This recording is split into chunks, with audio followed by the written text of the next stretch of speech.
안녕하십니까. 공동주택 시설개론 입문서 과정부터 강의를 시작하도록 하겠습니다. 자, 이 공동주택 시설개론 과목은 굉장히 광범위한 범위를 가지고 출제를 합니다.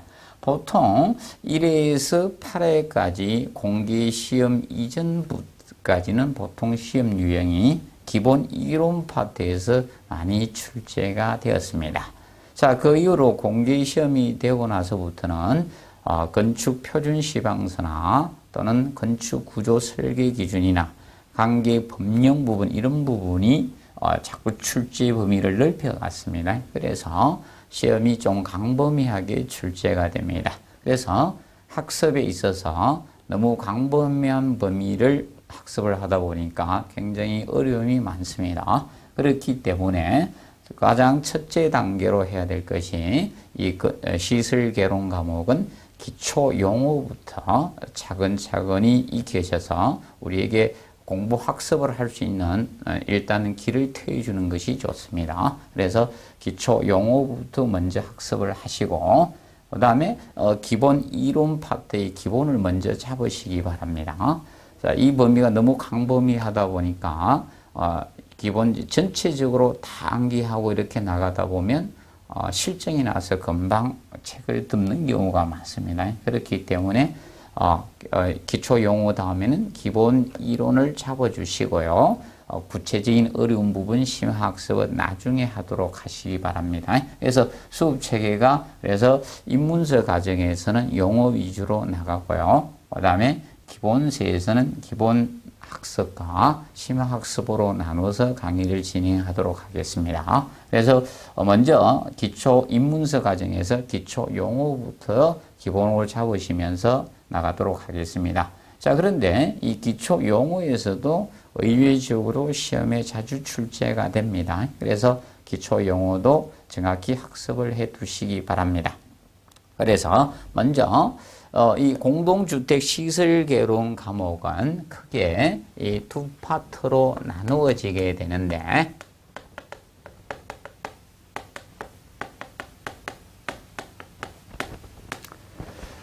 이 공동주택에 대한 시설에 대한 객관적인 이론을 공부하는 학문입니다. 그런데 건축구조편하고 자, 건축구조는 이 공동주택의 뼈대 이 뼈대와 관련된 학문을 배우는 것이 건축구조가 됩니다. 그래서 이런 안전해야 되겠죠. 주택에 사시는데 자, 지진이 나서 건축물이 붕괴되거나 이렇게 해서는 안 되겠죠. 그러면 건축물에 적용되는 뭐 하중들이나 뭐 구조나 각 구조의 특징이나 또는 마감공사 이런 부분을 다루는 것이 건축구조편이 됩니다. 그리고 우리가 아파트에 사시면서 뭐 세면도 해야 되겠죠. 자, 그리고 생리적 현상도 우리가 처리해야 되겠죠. 이런 기능적인 측면이 바로 건축 설비입니다. 그래서 이런 건축 설비 파트 이 두 파트로 나누어집니다. 그리고 시험은 정확히 50대 55로 나옵니다. 요거 50%. 그래서 이 40문제 중에 20문제가 기출이 되고요. 그리고 건축 설비 50%에서 자, 20문제 정확히 출제됩니다. 뭐 시험 공고에서는 뭐 50% 내외가 출제된다 이렇게 공고하고 있지만 현재까지 정확히 20문제씩 출제가 되었습니다. 자, 그리고 공동주택 시설개론 과목은 나중에 2차에서도 기출이 됩니다. 특히 건축 설비편이 2차 시험에 좀 많은 문항을 차지합니다. 그리고 건축 구조편에서는 장기 수선 계획과 관련된 기본적인 마감 공사들이 간혹가다 출제되는 경향이 있다라고 보시면 되겠습니다. 그래서 이 두 파트로 이렇게 나누어지고 있습니다. 그래서 먼저 첫째 파트인 건축 구조 파트의 기초 용어부터 정리하도록 하겠습니다. 그래서 페이지 6페이지에 보시면 입문서 자, 그래서 이 총론 파트가 나오고 있죠. 총론. 군축 구조의 총론 파트의 용어를 보도록 하겠습니다. 그래서 먼저 1번에 건축물에 대해서 정의를 내려놨습니다. 건축물. 자, 인간이 인공을 가해서 만든 피조물을 전부 다 공작물이라고 하는데 그 공작물 중에 건축물의 정의를 내려놔야 되겠죠. 무조건 인간이 인공을 가해서 만들었다고 해서 다 건축물이 될 수는 없겠죠. 그래서 이 건축물의 규정을 우리가 법에서 정의를 내릴 수밖에 없습니다. 그래서 건축물은 기본적으로 이것이 건축물이 된다는 겁니다. 자, 토지에 정착이 돼야 된다는 겁니다. 건물이 되기 위해서는 이 토지의 정착 유무가 중요하게 됩니다. 정착을 해야 돼요. 그래서 예를 들어서 이동식 주택, 모빌하우스 같은 것은 대지에, 땅에, 토지에 정착이 되지 않았기 때문에 현행 우리나라에서는 건축물로 분류하지를 않습니다. 그래서 토지에 정착을 하면서 기본적으로 정착하는 공작물 중 지붕이 있어야 됩니다. 우리나라에서는 이 지붕이 필수적입니다. 우리나라는 일정량의 강우량이 많기 때문에 이 지붕이 필수적입니다. 지붕이 있으면서 여기에 기둥 또는 벽이 있으면 건축물로 보겠다는 겁니다. 이 수직부재는 기둥이나 오알, 벽 둘 중에 하나만 있으면 건축물로 보겠다는 겁니다. 그래서 건축물에 대한 정의를 먼저 이것이 건축물이라고 규정을 하고 있다는 겁니다. 그러면 예를 들어서 이겁니다. 이 세 가지가 다 있어도 되고요. 지붕과 기둥이 있어도 되고 지붕과 벽이 있어도 건축물로 보겠다는 겁니다. 자, 그런데 만약에 지붕 없이 기둥이나 벽을 외부만 돌려놓게 되면 이것은 건축물로 보지 않고 일반 공작물로 보겠다는 겁니다. 그래서 이것을 건축물로 보겠다. 이에 딸린 시설물이 됩니다. 그러면 이것이 건축물인데 여기에 이에 딸린 시설물이 건축물이 된다는 겁니다. 딸린 시설물적인 측면. 그러면 딸린 시설물이 대표적으로 무엇이 있는가 하면 우리가 남들이 우리 집에 들어온 것을 방지하게해서 담장을 설치할 수 있겠죠. 담장을 설치하고 그 다음에 거기에 대한 대문을 설치할 것이다. 그러면 이겁니다. 건축물에 딸린 담장이나 대문은 건축물로 보겠다는 겁니다. 그런데 이것은 건축물이 아닙니다. 나대지에 그냥 내가 집을 짓기 위해서 집터를 먼저 구했습니다. 나대지 상태에다가 내가 땅을 사놨는데 다른 사람들이 여기 와서 주차장을 만들어 놓는지 또는 항상 반려동물들 들고 와서 개 이런 거 들고 와서 이게 다 똥 누고 가고 그러니까 기분이 나빠서 내가 이 담장을 치겠다는 겁니다. 이렇게 담장을 축조했습니다. 이래 나대지에 담장을 축조하는 것, 이것은 건축물로 보지 않습니다. 이것은 공작물에 해당이 됩니다. 그래서 다른 법률에 적용받지 않고 여러분들이 담장을 축조하는 행위는 2m 이하로 축조하면 다른 법령에 저촉을 받지 않습니다. 자유롭게 할 수가 있습니다. 만약에 여러분들이 2m 넘는 담장을 치면 국토해법에 의해서 바로 이 개발행위 허가를 받고 우리가 축조를 해야 됩니다. 그렇기 때문에 2m 이하로 담장을 축조하게 되면 그냥 자유롭게 할 수 있는 행위가 됩니다. 그리고 지하나 고가의 공작물에 설치하는 이것이 건축물이고 지하 또는 고가에 설치하는 그럼 예를 들어서 이런 것들이 해당됩니다. 이런 도시의 지하 상가들이 많죠. 그래서 점포나 이런 사무소와 같은 그래서 이런 지하 상가나 이런 것들이 지하에 설치되는 이런 점포라든지 사무소나 등등 이런 공연장이나 이런 것들이 여기에 건축물에 해당이 된다는 겁니다. 그런데 이것은 주의할 점이 이겁니다. 지하의 점포나 이런 사무소 같은 것들은 대지 지분율은 없습니다. 우리나라는 입체적 대지 토지를 정하지 않고요. 평면적으로 하기 때문에 보통 도로 밑부분에 지하 상가들이 많이 들어와 있습니다. 그래서 권리를 30년 보통 설정을 해 놓은 거죠. 그래서 건물에 대한 등기는 있지만 토지에 대한 등기는 없습니다. 그래서 이거는 권리를 잘 보셔야 돼요. 몇 년 남았는지. 그래서 이것도 건축물로 보겠다는 겁니다. 알아두시고 가장 간단히 한번 봐두시기 바랍니다. 그리고 2번에 보시면 주요 구조부. 자, 주요 구조부는 건축물의 구조물 중에 이 부재 중에 자, 하재란 재난 시 기본 안전을 위해서 건축물의 안전을 위해서 주요 구조부를 잡았습니다. 자, 화재로 인해서 이 부재가 손실되면 건축물의 붕괴나 인명피해를 많이 줄 수 있는 부재 6가지를 주요 구조부로 잡은 겁니다.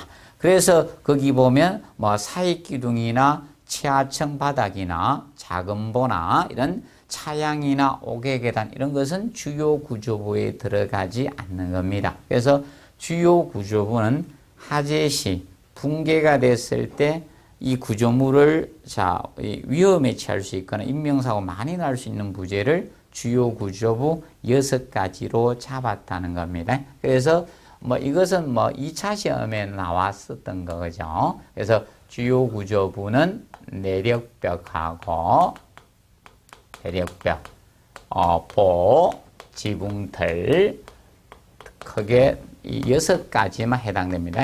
바닥, 주계단, 기둥 총 6가지가 주요 구조부에 들어갑니다. 봐두시고요. 그래서 나머지는 해당이 되지 않습니다. 예를 들어서 작은 보는 왜 아니? 치하층 바닥은 이거죠. 치하층 바닥은 지표하고 맞닿죠. 땅하고 맞닿아 있습니다. 그렇기 때문에 화재시라도 치하층 바닥이 붕괴되지는 않습니다. 그래서 아닌 겁니다. 주요 구조에 안 들어가는 겁니다. 그리고 기둥은 되는데 사익기둥, 보통 사익기둥이란 것은 이겁니다. 기본적으로 우리가 건물을 갖다가 축조했을 때 가장 기본적으로 건축물을 지어갈 때 설치되는 뼈대인 일반 기둥이 있고요. 그리고 이런 기둥과 기둥이 이렇게 나와서 보가 연결이 되겠죠. 그런데 보통 인테리어나 이런 걸 하면서 무엇인가 하면 이 중앙에다 이렇게 사익기둥을 이렇게 두는 경우가 있어요. 그러면 이런 사익기둥은 건축물 축조할 때 골조뼈대가 아닙니다. 그렇기 때문에 이것은 없어지도 관계가 없어요. 주기둥이 붙어주면 되기 때문에 그래서 사익기둥은 주요 구조부가 아니고요. 그리고 작은 보라는 것은 일반적으로 이것을 작은 보라고 칭합니다.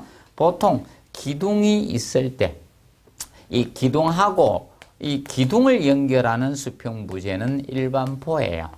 기둥과 기둥을 연결하는 이 수평부재, 연결하는 이 수평부재를 우리가 보라고 합니다. 기본적으로 이것이 보예요. 큰 보 개념이 되는 거예요. 큰 보. 보통 여기에서 보라고 이야기하는 것은 큰 보를 이야기하고 있는 겁니다. 큰 보의 개념이 됩니다. 자, 그런데 여기에서 작은 보라는 것은 큰 보와 큰 보를 연결하는 것이 작은 보의 개념이 됩니다. 작은 보는 이 큰 보와 이 큰 보를 연결해 주는 겁니다. 큰 보를 연결하는 보입니다. 그래서 이것을 작은 보라고 해요. 그래서 작은 보는 작은 보라고 꼭 써주게 됩니다. 기본이 정리를 해 두시고. 그래서 작은 보는 이제 이거죠. 작은 보가 파괴되더라도 큰 보가 지탱을 해주면 되기 때문에 주요 구조부에 속하지 않습니다. 예를 들어서 이거죠. 기둥이 있을 때 기둥과 기둥을 연결하는 수평부재가 이렇게 이것이 큰 보의 개념이 되는 거예요. 그랬을 때 이 큰 보와 큰 보를 연결하는 것이 작은 보의 개념이 되는 거예요. 이 작은 보.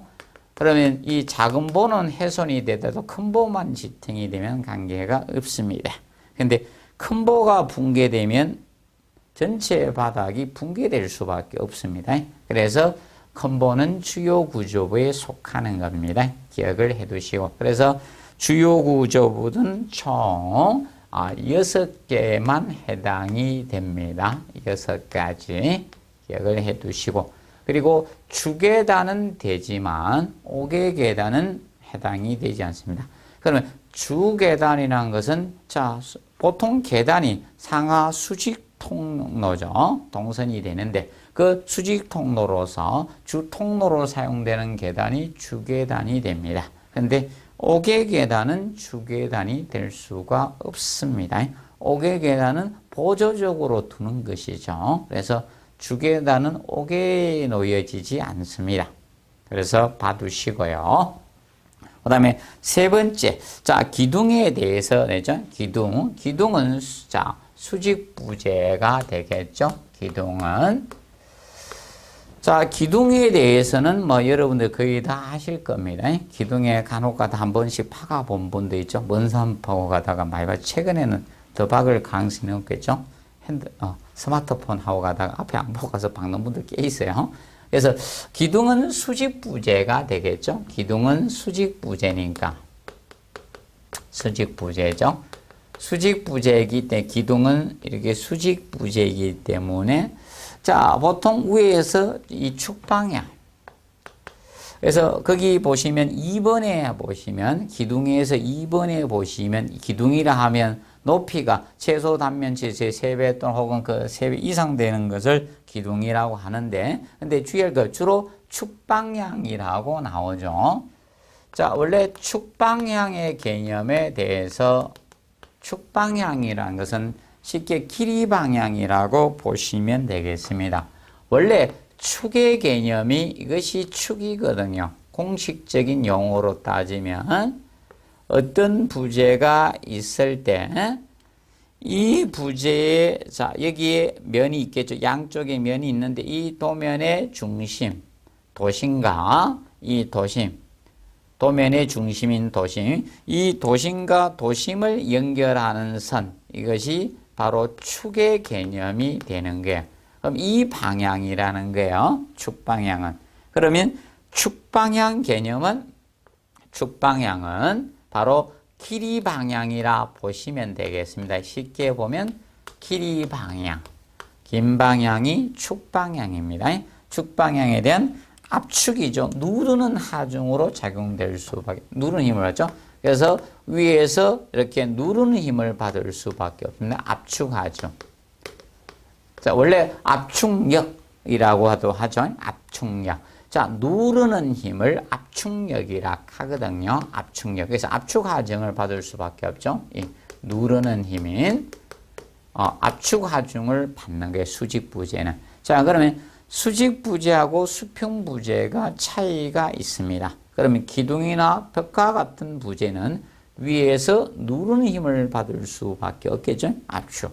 그래서 옛날 시험에 나올 때 인장 이렇게 해서 잡아당기는 힘을 받는 것이 아니죠. 그래서 압축 개념을 받게 됩니다. 그래서 알아두시고요. 그래서 이것이 한번 시험에 출제가 되었었습니다. 기둥 부분에서. 그리고 네 번째 보시면 보가 나옵니다. 보.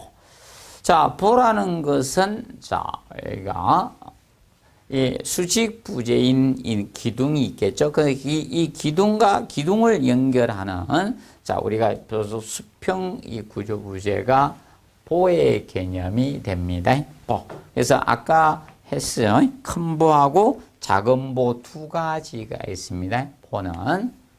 보의 개념은 두 가지가 있어요. 큰 보가 있고 기둥을 연결하는 큰 보의 개념이 있고요. 그래서 큰 보와 큰 보를 연결하는 작은 보 두 가지가 설계되는 경우가 있고요. 보통은 큰 보만 설계될 수도 있습니다. 보통 작은 보는 슬래브 면적이 클 때 보통 작은 보 설계를 많이 해줍니다. 아니면 슬래브 두께가 충분히 두껍지 않아서 그 힘 모멘트를 많이 받을 때 이런 작은 보 설계를 보통 해주고 있습니다. 그러면 보통 우리가 알아둘 건 그러면 이 보는 수평부재일 수밖에 없죠. 예, 수평부재가 될 수밖에 없죠. 그럼 여기에서 부재라는 것은 이걸 다 부재라 해요. 부재는 수직부재가 있고 수평부재, 경사부재 이렇게 나누어지겠죠. 근데 이 부재는 보통 부재란 용어는 건축물을 구성하고 있는 강요소가 부재의 개념이 되는 겁니다. 건축물을 구성하고 있는 강요소입니다. 구성하고 있는 강요소를 부재라고 해요. 뭐 기둥, 보, 바닥, 반대 이런 것은 다 부재라고 칭하고요. 근데 그 부재가 수직 부재로 있는 것도 있고 수평으로 있는 부재도 있고 경사재로 있는 사재로 있는 것도 있을 수가 있는 겁니다. 그러면 보는 수평 부재이니까 수평 부재는 대표적으로 어떤 힘을 받을 수가 있네. 이겁니다. 여기 기둥이 있고 기둥이 있는데 기둥과 기둥이 있는 수평 부재 보가 있잖아요. 그럼 보에서 하중이 작용되면 여러분들 쉽게 이거 보시면 되겠죠. 어느 나무와 나무 사이에 줄을 매놓으면 줄이 처질 수밖에 없겠죠. 휘어집니다. 그래서 휘는 이런 모멘트를 받을 수밖에 없겠죠. 움직임을 받습니다. 그래서 이 수평부재가 받는 것은 기본적으로 힘으로 무엇을 받을 수밖에 없는가 보는 힘 모멘트를 받을 수밖에 없어요. 휘어지는 모멘트, 움직임을 받을 수밖에 없죠. 힘 모멘트하고 이 부재를 절단하려고 하는 전단력을 받을 수밖에 없습니다. 이 두 가지 힘을 받아요. 전단력하고 이 두 가지를 받게 됩니다. 그러면 전단력이라는 것은 보통 이것을 전단력이라고 합니다. 뒷부분에 보면 나오는데 전단력은 9번에 나옵니다.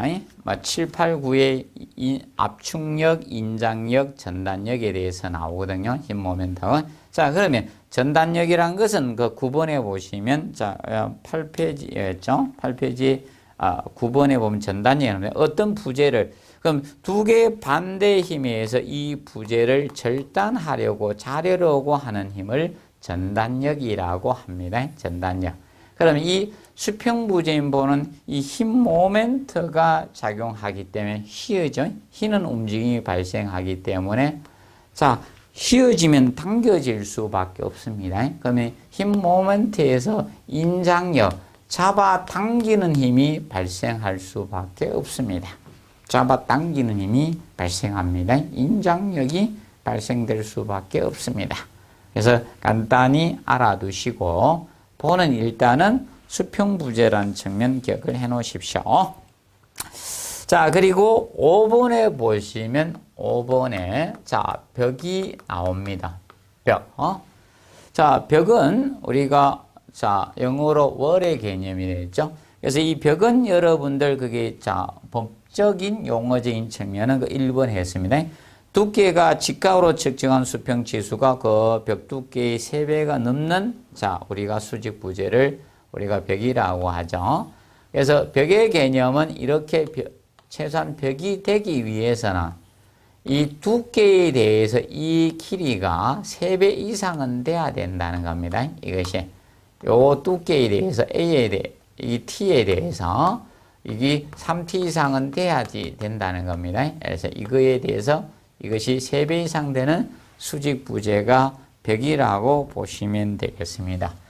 그런데 벽은 우리가 벽은 여러 가지 벽으로 나누어집니다. 그래서 2번에 장막벽도 있고 3번에 내력벽, 벽의 종류는 다양하게 많습니다. 그러면 벽은 3번을 먼저 해주면 내력벽. 내력벽 개념부터 간략히 보시면 내력벽이라는 것은 우리가 보통 하중을 지지 분담할 수 있는 저항할 수 있는 벽 이렇게 보시면 되죠. 그래서 간단히 하면 바로 하중을 지지할 수 있는 벽입니다. 하중을 지지할 수 또는 분담이나 지지할 수 있는 벽, 이것이 내력벽입니다. 내력벽.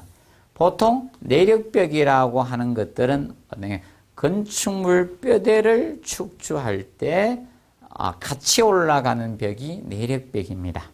그러면 보통 건물의 뼈대 골조를 올리고 나서 나중에 추가적으로 설치되는 벽은 내력벽이 아니라고 보시면 되겠습니다. 사람으로 치면 근육이 내력벽이고요. 추가적으로 밥 많이 먹어서 찌는 게 비계살이잖아요. 그것이 내력벽은 아닙니다. 그래서 그거의 내력벽의 반대 개념이 되는 게 안일비자 붙여서 비내력벽 개념이 됩니다. 그럼 이것은 비내력벽은 하중을 지지할 수 없는 벽을 비내력벽이라고 칭합니다. 이렇게 보시면 됩니다. 그 중에 대표 비내력벽은 종류가 상당히 많은데 그 대표적인 것이 장막벽이나 칸막이 벽들이 거기에 해당이 된다라고 보시면 되겠습니다. 자, 이 장막벽.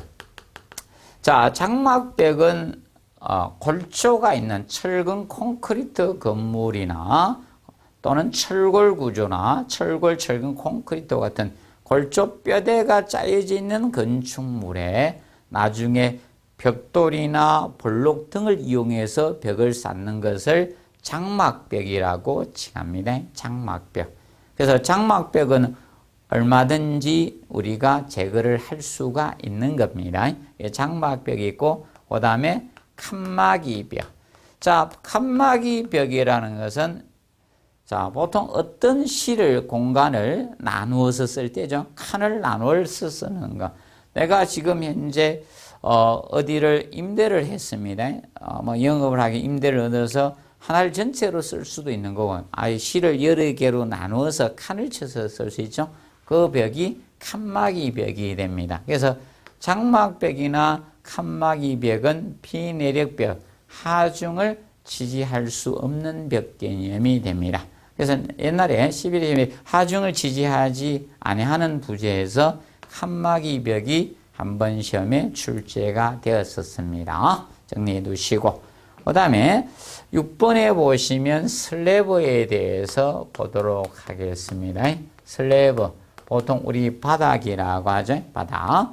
그래서 바닥 슬래브 또는 상판이라고도 하죠. 그래서 기본적으로 우리가 일반적으로 건물을 지을 때 자, 이 철근 콘크리트 구조물을 지었습니다. 그러면 기둥을 이렇게 세웠지 않습니까? 세우고 나서 기둥과 기둥을 연결하는 수평부재인 보가 이렇게 가게 됩니다. 이 보가 있고요. 그래서 기둥이 있고. 그런데 여기 우리가 사람이 살 수는 없죠. 이 상판이 필요하겠죠, 바닥이. 그래서 여기 치지는 철근 콘크리트 슬래브라고 하죠. 슬래브가 놓여지게 됩니다. 그래서 여러분들이 7페이지 그 그림에 보시면 슬래브 바닥판이 있죠. 그래서 거기 기둥하고 슬래브하고 큰 보, 작은 보, 기초 이런 부분이 그 그림에 나오고 있습니다. 정리해 두시고, 그 다음에 7번에 압축력 나오죠. 압축력은 누르는 힘을 압축력이라고 합니다. 특히 압축력은 수직 부재들이 많이 받죠. 기둥이나 벽과 같은 수직 부재가 맞는 것이 압축력이고, 그러면 이 압축력이란 누르는 힘이죠. 어느 부재가 있을 때 여기에 압축력이 작용이 됐습니다. 그러면 압축력이 작용되고 그 부재 내부에 누르는 힘 압축력이 작용이 되면 부재 내부에 저항하려고 하는 힘이 생긴데, 이것은 자, 이 내부에 생기는 힘을, 부재 내부에 저항하려고 내부에 생기는 힘을 응력이라고 합니다. 내부에 생기는 힘을 응력이라고 해요. 응력. 그러면 이게 압축력이 작용됐기 때문에 압축 응력이라고 표현이 됩니다. 자, 그리고 9번에 인장력, 8번에 인장력은 잡아당기는 힘이죠. 잡아당기는 힘. 이것이 인장력 개념이 됩니다. 그럼 부재 내부에는 인장응력이 발생을 합니다. 내부에는 인장응력. 만약에 인장응력이 약하면 부재가 떨어진다라고 보시면 되겠습니다. 그리고 9번에 보시면 자, 전단력, 절단하려고 하는 그러면 부재 이 전단력은 기본적으로 그 부재의 직각 방향으로 두 개 힘이 정해서 이 부재를 자르려고 절단하려고 하는 힘이 전단력입니다. 그러면 부재 내부에 자는 전단응력이 생기게 되겠죠. 전단력에 의해서 부재 내부에 생기는 힘은 전단응력이 발생이 되는 것이라고 보시면 되겠습니다. 그리고 10번에 모멘트. 모멘트라는 것은 원래 힘에다가 거리를 곱한 게 모멘트죠. 움직임인데 원래 모멘트란 힘에다가 곱하기 거리를 한 것이 모멘트입니다. 모멘트 움직임이죠. 그래서 여러분들 야구 선수들이 홈런 타자일수록 방망이 길이가 긴 걸 쓰죠. 힘에다 파워에다가 거리를 곱한 게 모멘트입니다. 그래서 봐주시고 그 다음에 11번에 자 고정하중 개념이 나오고 있습니다. 11번에 고정하중. 자, 고정하중은 보통 사하중이라고도 하고요. 사하중. 데드로드. 고정하중은 자, 쉽게 이야기하면 이 구조물, 자, 건물 뼈대의 무게라고 보시면 되겠습니다. 고정하중은 구조물의 차중이라고 보시면 되겠습니다. 구조물의 차중. 바로 자체의 무게다 보시면 됩니다. 기둥이나 봉, 벽이나 바닥판 같은 자체의 무게를 고정하중이라고 합니다. 고정하중. 그리고 이 구조물에 부착 고정된 것도 이 구조물에 부착 고정이 되면 고정하중입니다. 부착 고정된 것들도 고정하중에 속한다라고 보시면 되겠습니다. 자, 그리고 12번에 그러면 고정하중하고 적재하중, 적재하중, 하라중, 라이벌 오더인 하라중 두 개의 차이점을 이렇게 보시면 되겠습니다. 자, 여러분들이 새 아파트에 들어갈 겁니다. 건물을 이제 분양을 받아서 새 아파트에 입주를 합니다. 그럼 입주하기 전에 아파트 뼈대는 고정하중입니다. 그러면 여러분들이 새 아파트에 입주하기 위해서 물건이나 책상, 사람이 들어가겠죠? 그것이 적재하중, 하라중이라고 보시면 되겠습니다. 그래서 건축물의 바닥이나 이런 지붕에 적재되는 사람이나 가구와 물건이 적재되는 것이 적재하중, 하라중이죠. 그러면 이 적재하중, 하라중은 무엇이 되는? 이거는 부착 고정이 되면 안 돼요. 얘들은 고정하중은 부착 고정이 되어야 되지만 적재하중은 부착 고정이 되어서는 안 됩니다. 그래서 적재하중은 건축물을 점유 사용함으로써 발생하는 하중이라고 보시면 돼요. 점유 사용함으로써 우리가 발생되는 하중이 적재하중, 하라중이라고 보시면 되겠습니다. 자, 그래서 적재하중과 이 고정하중의 구분점은 바로 이겁니다. 그래서 우리가 점유 사용함으로 들어가서 자, 발생된 하중이기 때문에 이거는 고정 부착돼서는 안 되고 고정 하중은 움직일 수 없다라고 보시면 되겠습니다. 그리고 13번의 행력이 나옵니다. 13번의 행력. 행력은 수평력이죠. 수평력. 바람이나 지진과 같은 것이 행력입니다. 특히 지진이 굉장히 위험하죠. 지진은 인명피해를 엄청나게 가져오죠. 큰 지진은. 수평력으로 작용하는 행력, 지진 개념이 됩니다. 그리고 14번에 보시면 경간, 간 사이, 기둥과 기둥 중심 간의 거리를 자, 경간, 간 사이라고 보통 일컬고 있습니다. 그런데 보통 최근에 벽식 구조에서는 벽과 벽의 중심 간의 거리를 볼 수도 있고 그 다음에 만약에 교량 다리가 있어서 교량의 경우는 교각과 교각 중심 간의 거리를 보통 간사이다 이렇게 보시면 되겠습니다. 경간 간사형으로 스판 개념이 되겠죠. 자, 그리고 15번에 보면 가세 개념이 나옵니다. 가세, 브레이서. 15번의 가세 개념은 간단히 이야기하면 어떤 건물이 이런 것이 있습니다. 자, 이렇게 행력이 작용되면 옆에서 밀으면 지진 같은 행력이 이게 이렇게 밀려버려요.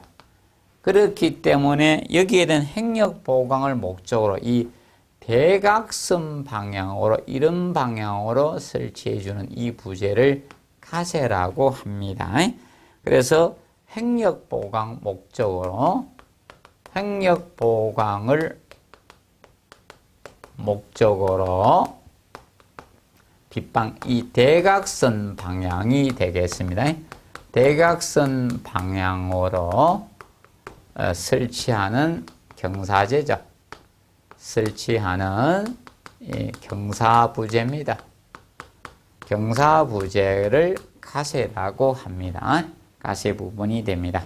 그래서 지진이 와서 우리 집이 못 버틸 것 같다. 그럼 사면에다가 이 철제를 딱 짜가지고요. 철골로 기둥 세워야 되겠죠. 밑에 하고 이렇게 딱 세워가지고 사면에다 다 세우세요. 안에다가 짜가 용접해서 만들되죠. 안쪽에서 이렇게 해서 이렇게 만들어 놓고 여기다 이 가세를 X 다 해놓으면 됩니다. 조립조라도. 그러면 붕괴 거의 잘 안 될 겁니다. 그래서 이 가세가 대각선 이제 행력 보강을 목적으로 설치하는 이 경사부재를 가세라고 합니다. 그리고 16번 모듈. 자, 모듈이라는 것은 최근에 많은 아파트나 이런 건물들이 지어지고 있습니다. 그러면 이 빨리빨리 짓기 위해서는 치수를 단위화시켜내야 돼요. 그것을 모듈이라고 합니다. 공업화 하려고 하면 대량 생산이나 이런 걸 하려고 보면 치수를 단위화시켜야지만 가능합니다. 그래서 그걸 치수를 단위화시킨 것을 모듈이라고 합니다. 그럼 예를 들어서 이제 파킹을 해야 되는데 모든 차, 우리나라에 전국에 있는 차들이 크기가 모두 다양하다. 바퀴 폭이라든지 다양하게 되면 안 맞죠. 특히 기차가 달려야 되는데 아이고 지방마다 다 선로 폭이 틀려지면 안 되겠죠. 기차 못 지나갑니다. 그러면 여기서 만약에 기차가 여기에서 저 시베리아 횡단 열차를 만들겠다. 그럼 나라마다 다 틀려버리면 못 지나겠죠. 이 모듈화시킨 치수를 단위화시켜 놓은 것이 모듈 개념이 됩니다. 그리고 17번 자굴. 자굴이라는 것은 앉을 잡자죠. 예, 굴절된다. 그럼 기둥, 가는 기둥이나 이런 판이 있을 때 어떤 힘이 작용되면 이 부재가 못 버티고 휘어지는 현상이죠. 이것이 자굴입니다. 자굴. 그러면 이 자굴은 특히 어느 구조에서 좀 고려해야 되는가 하면 이 철골 구조에서 자굴에 대한 방지를 해줘야 돼. 철골 구조에서. 자, 이 철은 잘 힐 수밖에 없습니다. 다른 부재에 비해서 연성이 풍부하다 보니까. 그래서 자굴을 고려해야 되는 것은, 자굴에 대해서 주의해야 되는 것은 철골 구조를 지을 때 이런 자굴에 대한 고려를 해 주셔야 됩니다. 그리고 18번에 보시면 조적이 나오죠. 짤조자 쌀적입니다. 자, 조적이라는 것은 벽돌집이나 담장과 같이 어떤 부재를 하나하나 쌓아서 짰다는 겁니다. 이렇게 하나하나 쌓아서 이렇게 짠 겁니다. 그럼 벽돌이나 돌 같은 게 있을 때 하나하나 이렇게 쌓아 올린 것 조적입니다. 그래서 조적은 쉽게 붕괴가 됩니다. 지진이 왔을 때. 자, 그래서 나는 지진에 대해서 안전하고 싶다. 그럼 조적조, 벽돌집에는 될 수 있는 사지 않도록 해주는 것이 좋습니다. 자, 그리고 19번에 보시면 공기. 자, 공기는 간단히 이야기하면 공사 기간의 준말입니다. 공기. 공사기간의 준말입니다. 그래서 착공일부터 준공일까지 건축공사기간이죠. 지금 사용 승인일이 될 수도 있고 약간 달라질 수 있겠죠. 건축물에 대해서 약간 차이는 있지만 공기는 쉽게 공사기간의 준말이다. 이렇게 보시면 되겠습니다. 그럼 앞으로 공기 단축, 공사기간을 단축 짧게 할 수 있다. 이 뜻입니다. 그리고 20번에 보시면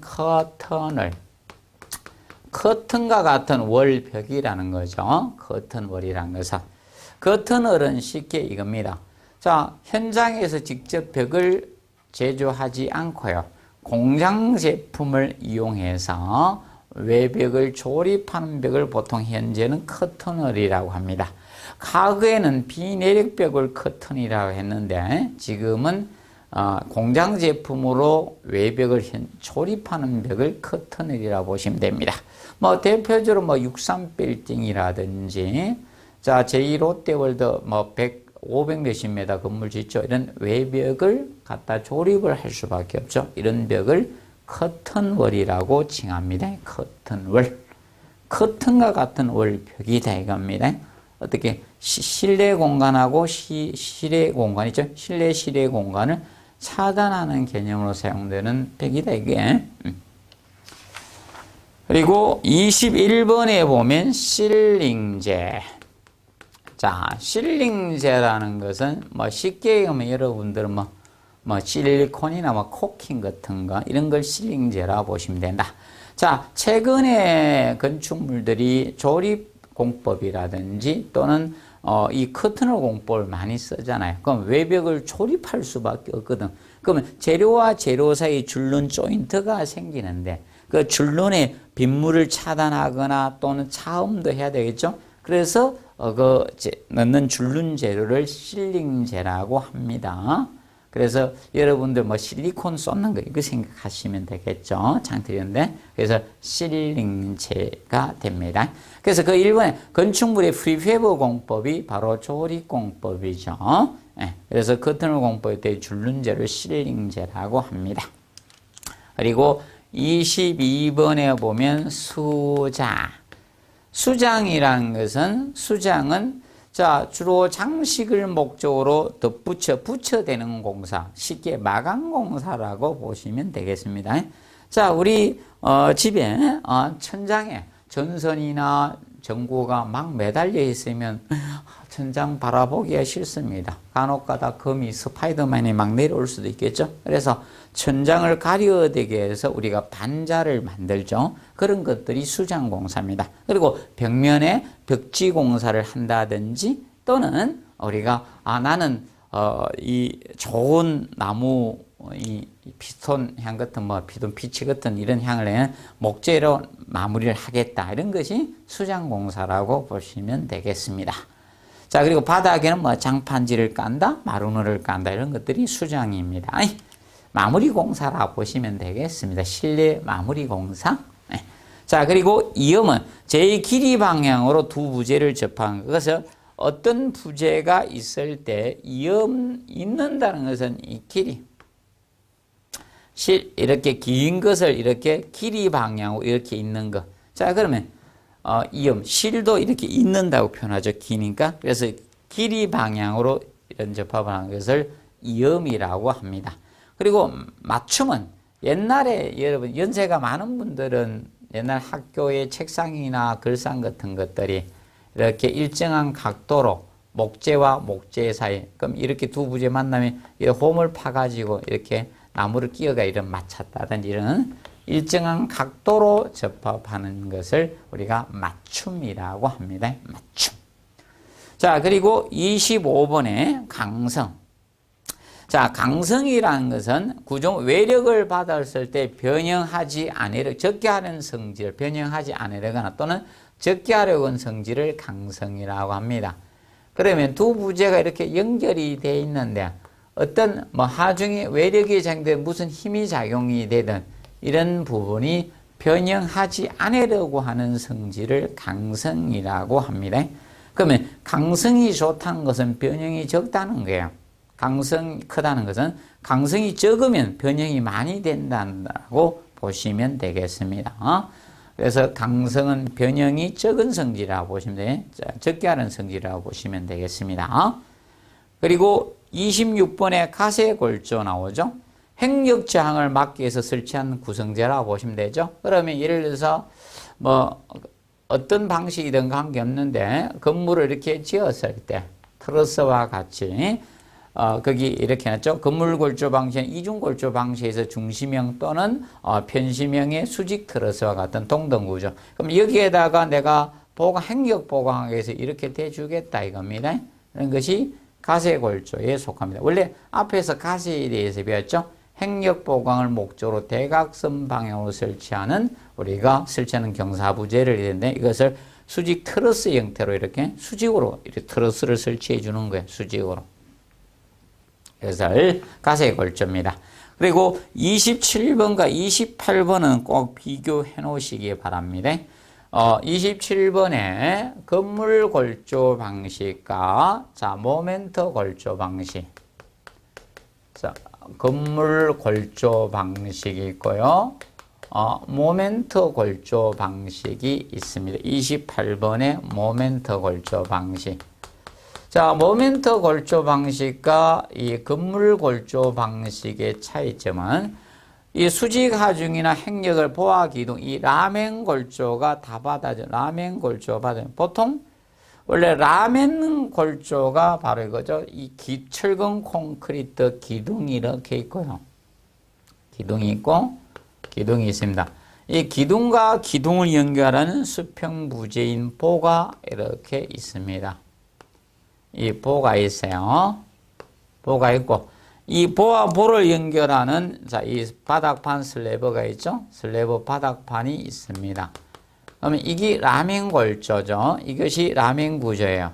라멘 골조인데 그럼 이 라멘 골조가 수직 하중이든 행력을 다 받아주는 구조 형식입니다. 위에서 내려오는 힘이든 수직 하중이든 혹시 수평 하중이든 이 두 가지 힘을 다 받아주는 라멘 골조가 받은 건 모멘토 골조 방식입니다. 기본적으로 이러면 옛날에 4, 5층짜리 빌딩들이 거의 모멘토 골조 방식이라고 보면 돼. 그렇다 보니까 조금 더 큰 건물은 좀 더 튼튼하게 지어야 되겠죠. 그래서 이 건물 골조 방식이 들어오게 된 거예요. 건물 골조 방식. 수직 하중은 입체 골조, 이 라멘 골조가 분담을 입체 골조가 분담하고 그래서 이 건물 골조 방식은 수직 하중은 이 입체 골조가 일반적인 그 자체 뼈대들이 다 분담한다는 거예요. 입체 골조가 분담하고 근데 여기에서 바로 이 건물 골조 방식 지진 하중은 다른 이 수평 하중인 지진 하중을 이 전단벽 원래 전단벽이라는 것은 행력 수평 하중을 분담하기 위해서 설치된 벽이 전단벽입니다. 그래서 이 전단벽은 지진이나 이런 진동과 같은 이 수평 하중을 저항시킬 목적으로 설치된 철근 콘크리트 내진벽을 전단벽이라고 칭합니다. 그래서 이 전단벽이나 가세골조가 분담을 해주는 거예요. 지진하중, 수평하중이니까 이것을 건물골조 방식에 칭합니다. 우리나라의 웬만한 빌딩들이 거의 다가 이 건물골조 방식 형태를 쓰고 있습니다. 건물골조 방식을. 웬만한 빌딩은 거의 대부분 이거라 보시면 돼요. 건물골조 방식. 그래서 두 가지를 요거는 혹시나 시험에 나올 수 있기 때문에 한번 정리를 해 놓으시기 바랍니다. 그러면 이 모멘트 골조 방식에다가 연성 부돈 성질을 더 가해 준 게 29번 연성 모멘트 골조 방식이 되는 거예요. 29번이고요. 그리고 30번에 이중 골조 방식은 두 가지를 조합했다라고 보시면 되겠습니다. 그래서 기본적으로 그래서 그게 행력 25 이상 부담은 연성 모멘트 골조가 부담해주고 그리고 나머지 전단벽이나 가세골조를 조합한 구조 방식을 우리가 이중골조 방식이라고 칭합니다. 그래서 혹시나 지금 26번에서 30번까지가 건축 구조 설계 기준 부분에서 이 골조의 용어 부분을 따왔습니다. 앞으로 시험은 자꾸 어려워질 가능성이 있기 때문에 그걸 대비해서 다루어 놨습니다. 특히 27번이나 28번 형태가 우리나라에 많이 이용되고 있기 때문에 이 골조 방식을 묻는 형태가 혹시 시험에 나올 수도 있으니까 대비해 두시기 바랍니다. 그래서 이번 시간은 일단 총론 파트에 대해서 용어 정리를 했습니다. 다음 시간에 기초구조 분야를 하도록 하겠습니다. 수고하셨습니다.